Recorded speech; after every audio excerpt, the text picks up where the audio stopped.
All right. On November 22nd, 1963, on that date of November that just went by, marked the anniversary of something that had taken place on November 22nd in 1963. The 35th President of the United States, President John F. Kennedy, was assassinated by his own people, Secret Service, who put the blame on Lee Harvey Oswald because Lee Harvey Oswald was a former Secret Service agent. For some reason, they decided to put the blame on him. They planned to assassinate President Kennedy on November 22nd, 1963. President Kennedy, in my opinion, was probably one of the greatest presidents that ever took the Oval Office in the White House. But at the same time, I also felt that President Kennedy was the right person, but during the wrong time period. He's the right person to take office, but he took office during the wrong time period with the visions of the future what he held. It was President Kennedy who brought the challenge of safely sending a man to the moon and returning him back to the surface of the earth safely without any problems. Before President Kennedy, I don't think any president has even attempted this achievement. And President Kennedy was all about trying new things and making our world a better place to live in. Because one of the things that President Kennedy always said, the only thing that mankind has to fear is fear itself. And that's very so true. And I don't know if you're aware of it or not, but his nephew lives down on our region on the eastern shore, just outside of Pulp's Harbor, Sheet Harbor, around that area. One of his nephews lives out there. Now he keeps a low profile, but a lot of people had interacted with this individual, and he is one of Kennedy's relatives. And President Kennedy, in my opinion, well, I'll tell you the truth, when you look at Kennedy, some of the same stuff what he did still happens today. Like, the wrong people get elected, and the right people get elected, and people don't want to accept things, and they don't want to accept the step in the right direction, even though that they know that they're right. They rather show their ignorance and swallow their pride. But that's the way how the world is today, even though that it sits very before us. Like President Kennedy, he died on November 22nd, 1963, in Parkland Hospital in Dallas, Texas. He died from a series of gun wound shots to the head. I mean, that must have been something else in that convertible, that limo, that with no roof on it, and his wife sitting there seeing that take place right beside her, I should say. But it had happened in November of this year. November 22nd of this year marked the historic anniversary of President John F. Kennedy's assassination, John Fitzgerald Kennedy. And in my opinion, John F. Kennedy is one of the greatest presidents of the United States who ever take office. In my opinion, I got more respect for the president, John F. Kennedy, than I do our politicians like today, like what's his name, Justin Trudeau, Daryl Sampson, Keith Caldwell. I got more respect for John F. Kennedy than I do people like Keith Caldwell, Daryl Sampson, Justin Trudeau, Stephen Harper.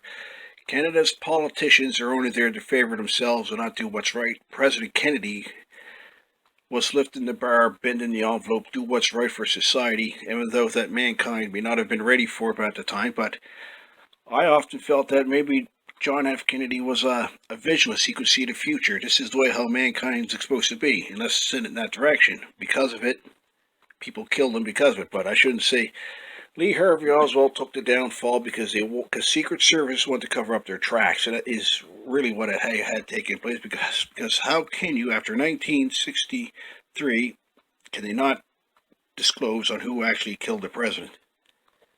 It's pretty simple. The answer is sitting in front of our faces if you look close enough, and the real answer is his own Secret Service. His own people who is hired to look after the president, protect the president, are the very people who had shot and killed him. But that's the American politics, and I'm so glad that I'm not part of it. But that is the way how the United States government works.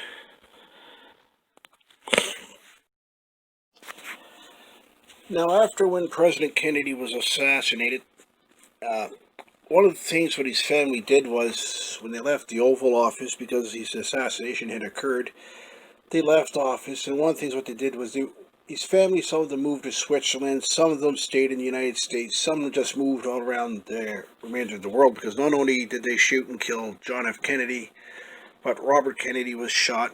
I don't think he wasn't killed. He was just shot, and a few other Kennedys was targeted because of it. And it makes you wonder if his family was just not liked by the Secret Service, because that's the way it is. But one of the things that I noticed, like his family, they move around the world, and one of the reasons why they moved down up here in Canada and Nova Scotia on the Eastern Shore is because they like to keep a low profile. A lot of celebrities like to keep a low profile, and but this guy, he's Kennedy's nephew, and he blends in with the everyday person, and he does a lot of duck hunting down there. And one of the things that people said when he's down on the Eastern Shore doing a lot of duck hunting, you hear a lot of gunshots going on because he's shooting at the ducks. And one of the things that I said, I guarantee you, if the RCMP want to check up his long gun registry on his firearms, I guarantee you, that is the one person that the RCMP is not going to do a long gun registry check on. Imagine that. They're going to pull over the nephew of the President of the United States, check over his gun registry, because you just want to make yourself look active. I guarantee you, you will never ever see the RCMP do a checkup on his gun registration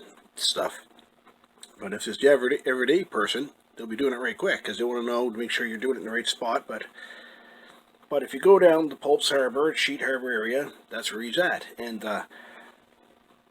I actually tell you the truth, I think I met him at one of Mike Savage's political events that he had there not that long ago. Was it in 2002? He swore that I seen him stand up against the wall.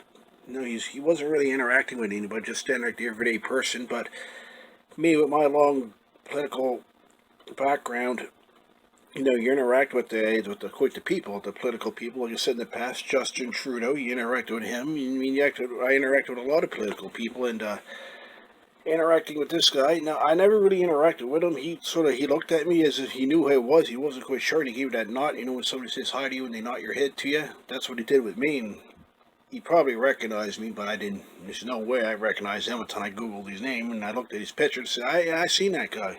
It wasn't much communication, but, well, he communicated with me first. Give you that nod, that high look when you nod your head at somebody, and that is how our interaction with him went. But at the end of the day, he's just an everyday person, but his uncle is quite the historic person. His uncle is the former President of the United States. His uncle is President John Fitzgerald Kennedy, the 35th President of the United States.